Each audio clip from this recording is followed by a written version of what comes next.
Welcome to Professional Development 1224H, Introduction to Engineering Diversity. My name is Professor S.G. Iris, and I'll be teaching this class. Before I get started, though, allow me to share some of my background.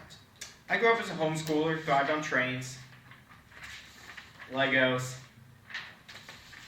soccer, archery, piano, which I still do, co-starring in rap videos, not the proudest moment in my life, and football, both fantasy and watching it. Go Giants. Now, I also have some qualifications to teach this class, unlike your previous grad student teacher who's been teaching it the past few semesters. Now, my qualification is that I've actually taught a middle school math class before in my life. I've led educational tours at the Virginia Museum of Geosciences, really fun by the way, and my experience as a multifaceted engineering project such as Design, Build, Fly really gives me an edge. So yeah, y'all want to listen, trust me on this. Now, let's move on to the lesson, as we're kind of short on time today, about 5 minutes worth, probably. Today's topic is diversity and goals. A goal is a set plan of action, a dream you strive to achieve. Sounds pretty simple, right? Now, goals can be very diverse in nature. It can be as simple as trying to lose 5 pounds a month, or trying to guide your house as a floating fortress to a dangerous promontory in a foreign land, all to satisfy your deceased wife. Anyway, today we're going to look at a variety of goals for diverse engineering. However, we're also going to look at the effects of these people's goals. This will not only be focused on how diverse the goals were, but how their effects were. That could have been said better.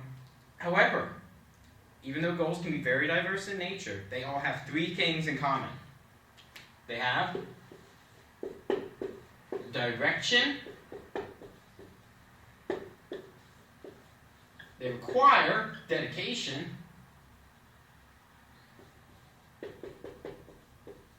and they all must have a deadline.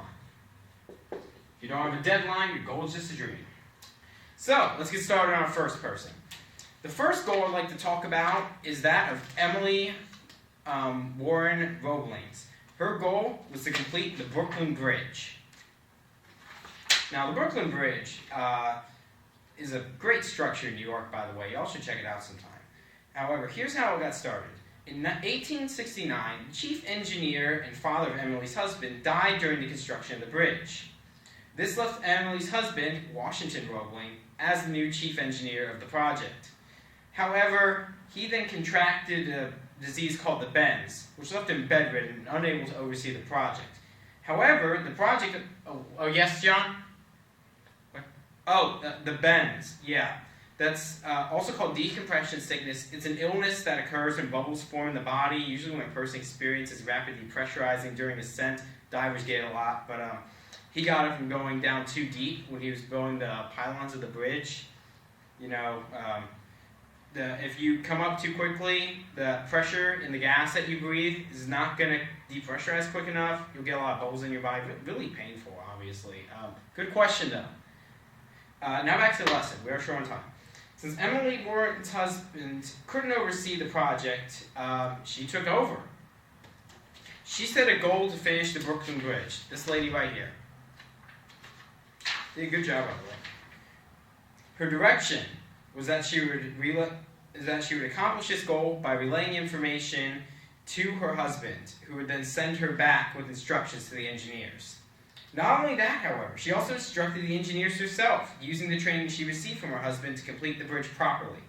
Her dedication was seen in how she toiled through various hardships, such as delays, decompression sickness, and so many engineers experience there, and budget issues, like everything experiences nowadays.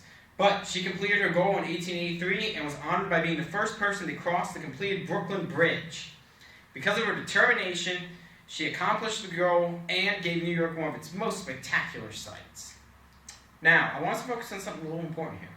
Emily Roebling and her husband came from 2 separate walks of life. If you really look at their backgrounds, I don't have time to discuss that now, sorry.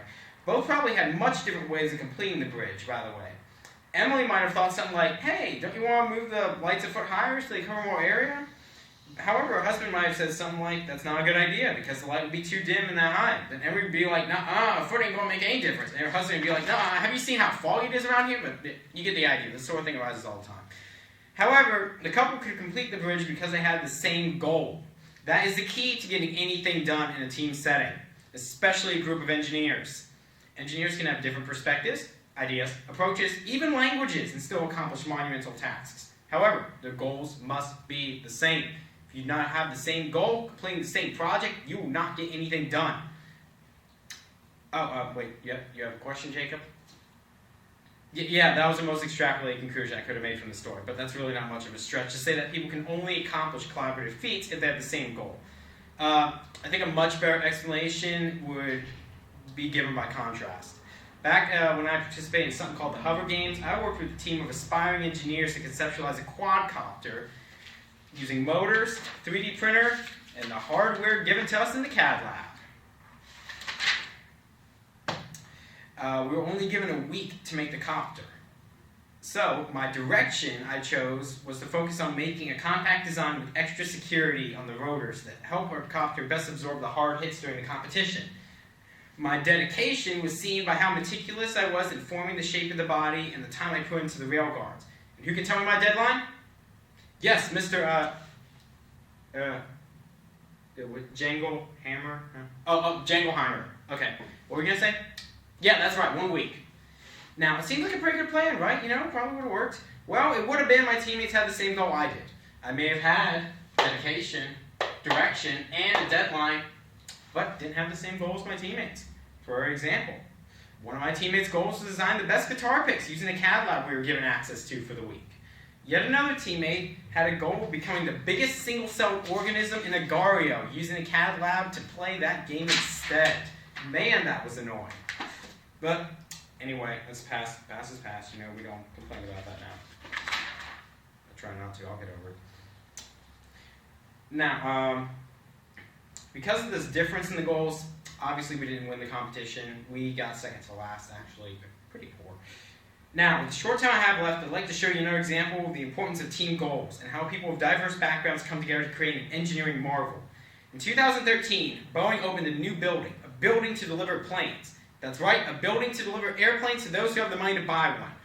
The delivery building, as shown here, let me grab my notes,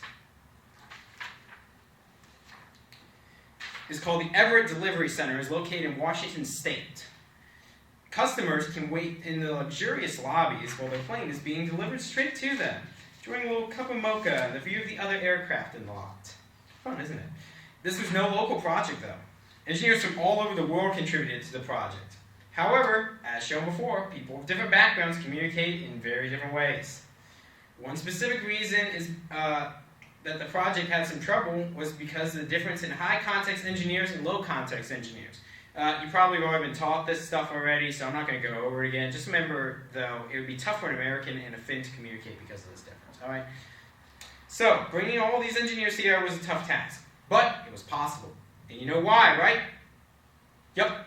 They all had the same goal. They had different directions, different levels of commitment. It's true. Don't expect one construction supervisor from Australia to put in the same hours as a civil engineer from Japan. I mean, seriously, never going to happen. But they had different deadlines. Well, some engineers had different parts of the project to finish sooner, others later, because some parts are going to have to be finished before others. And the guy could just go home, wait for the next project. However, because they all worked to the same tune, they finished the job, and they did it with style. Does anyone have any questions before I leave? Yes, Smith. What are you going to say? Yes, you're going to be tested on this. You'll be tested on my life stories as well. Our lesson's really short, so I wouldn't include any unnecessary information you didn't need to. You're going to need to know all this, by the way, but you're all in honors. This is an honors course. It shouldn't be hard. You can all do that. Before I dismiss you, anyone else have any more questions? I'm sorry, I forgot your name. Oh, hey, that's my name too. I'll remember you better now. Yes, I'm only substituting for today. If you have any questions about schedules and stuff, your normal teacher will answer them on Wednesday. But yeah, till then, study your notes, be ready for your teacher.